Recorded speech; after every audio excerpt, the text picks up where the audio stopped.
দর্শক আজকে পান বড়াতে খোল দিব। তো দেখতে পাচ্ছেন খোল আর হচ্ছে এর সাথে হালকা গমের ময়দা। তো দেখতে পাচ্ছেন এখন একটা মিক্সার করতেছি। তো পান বড়াতে খোল দেওয়ার অনেক উপকারিতা। আপনার এই খোল ব্যবহার করলে কি হয়, আপনার পান বরজ দীর্ঘস্থায়ী হয়, বেশি দিন টিকে। তো এই নানান উপকার আছে। বিভিন্ন প্রকারের রাসায়নিক সার ব্যবহার করলে পান বরজটা আপনার আয়ু কমে যায়, মানে আগে ভাগে নষ্ট হয়ে যায়। আর এই ভিডিওটা কিন্তু আমার মেয়ে রেকর্ড করে দিচ্ছে। আমার মেয়ের কথা শোনেন।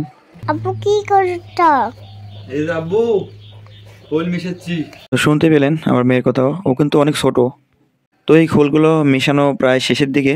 এখন এগুলো বস্তায় করে একবারে পান বরজে নিয়ে যাব, নিয়ে যেয়ে ওইখান থেকে অল্প অল্প করে নিয়ে বনে দেব। তো চলে আসছি পান বরজে। এই যে আমার বরজ পান, দেখতে পাচ্ছেন খুব একটা ভালো না আবার খারাপও না। তো এখন এখান থেকে এই বালতিতে করে মিক্স করে করে বনে দেব। দেখতে পাচ্ছেন হাতের অবস্থা। দোয়া করবেন সবাই এই কোয়েল দেওয়ার পরে যেন ভালো রেজাল্ট পাই। তো এই যে কোল বুনতেছি, আর এই কাজগুলো কিন্তু অনেক কষ্টের।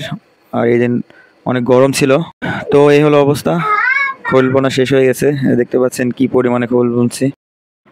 এই দেখেন প্রত্যেকটা লাইনে কি পরিমাণে খোল বুনছি। তো ভিডিও এ পর্যন্তই। ভালো লাগলে অবশ্যই লাইক, কমেন্ট, শেয়ার আর ফলো দিয়ে পাশে থাকবেন। ধন্যবাদ সবাইকে।